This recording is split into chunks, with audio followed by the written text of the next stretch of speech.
E a ministra do Planejamento e Orçamento, Simone Tebet, indicou que o governo deve descumprir a promessa feita na campanha de isentar quem recebe menos de R$5 mil de pagar imposto de renda em 2023. De acordo com o parecer da MDBista, não há espaço fiscal para mexer na tabela atualmente. Minimizando o descumprimento da promessa de campanha, Tebet disse que o governo terá mais 3 anos para rever a isenção do imposto. Segundo especialistas, a gestão Lula não conseguirá isentar os trabalhadores que ganham até R$5 mil mensais, pois eles correspondem a 91% dos empregados no Brasil. Kobayashi. Bom, isso se soma ao discurso que nós comentamos, repercutimos aqui ontem, do ministro Fernando Haddad, né? Ele falava a respeito das reformas tributárias, né, fatiadas no primeiro semestre em relação aos impostos sobre o consumo e no segundo semestre dos impostos em relação à renda. E ele complementou, quando falava a respeito da reforma em relação à renda, de que há muitas pessoas que não pagam imposto no Brasil. Ou seja, o sinal, o símbolo do discurso do ministro da Fazenda é de que, pelo contrário, muito ao contrário do que foi prometido, haverá, na verdade, um aumento da cobrança sobre a renda.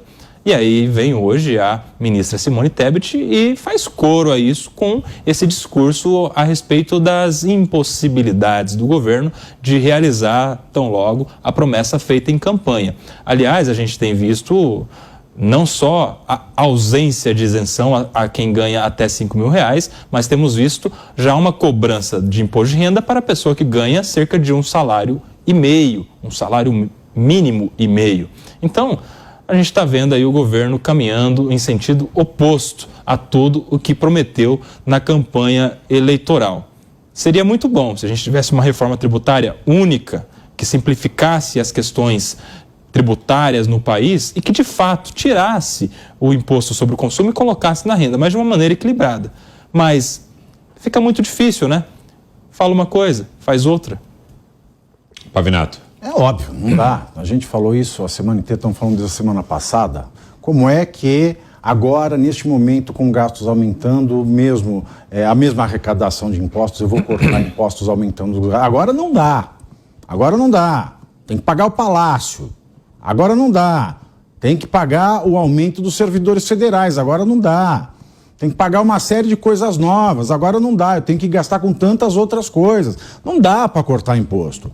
É por isso que na falta da picanha, como eu falei ontem, o Haddad resolveu fatiar a reforma.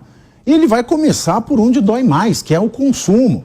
Então, talvez, quando esse povo já empobrecido estiver vitimado com esses novos impostos, que essa reforma vai ser um castigo, como eu disse, talvez ali, bom, agora eu já estou tirando mais no consumo, então agora eu posso cumprir essa promessa, que já não tem valor financeiro nenhum, de ir lá e mudar a isenção do imposto de renda para até R$5 mil.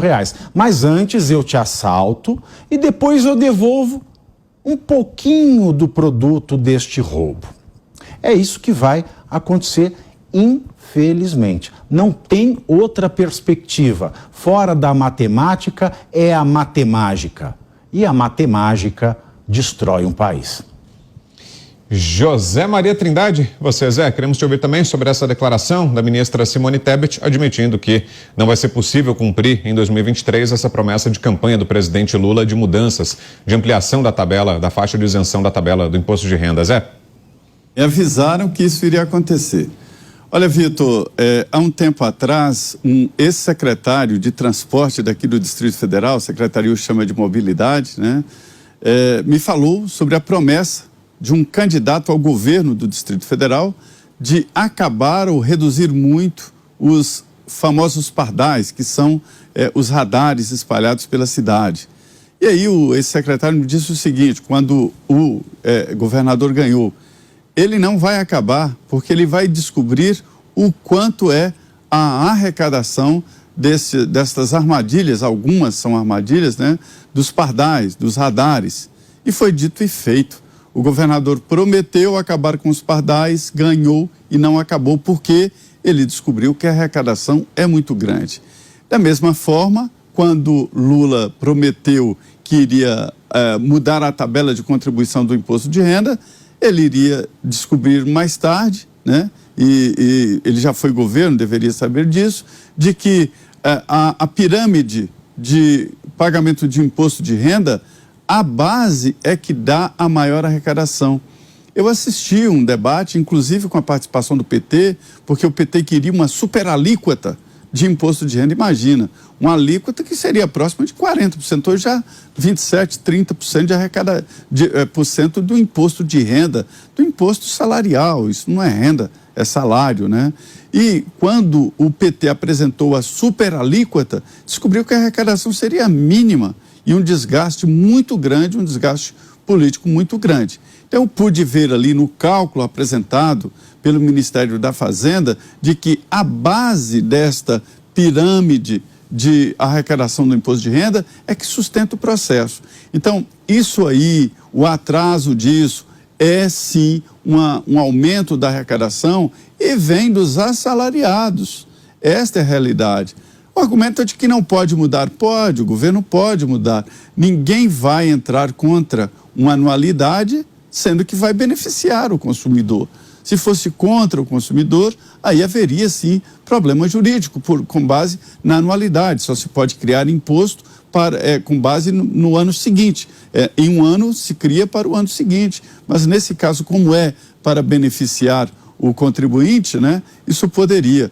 Então, é essa a realidade. Quando chega lá e vê o que vai acontecer se melhorar a tabela, não faz por isso, por perda de arrecadação. Mas, senhores, seria uma justiça atualizar a tabela, porque não atualizar a tabela de contribuição do imposto é aumentar a arrecadação, ou seja, aumentar o imposto, porque a pessoa tem aumento salarial, daqui a pouco quem ganha menos de salário mínimo vai pagar imposto de renda. Por quê? Porque não havendo uma atualização da tabela e aumento da massa salarial, dos salários, é claro que entra mais pessoas no sistema de pagamento de imposto de renda. E, repito, este é um imposto, todo imposto, ele é cruel, né? Mas as economias, por mais liberal que sejam, elas têm que admitir o pagamento de imposto. O que se pensa é em justiça fiscal, ou seja, um imposto justo. E uma tabela nessas condições é um imposto injusto.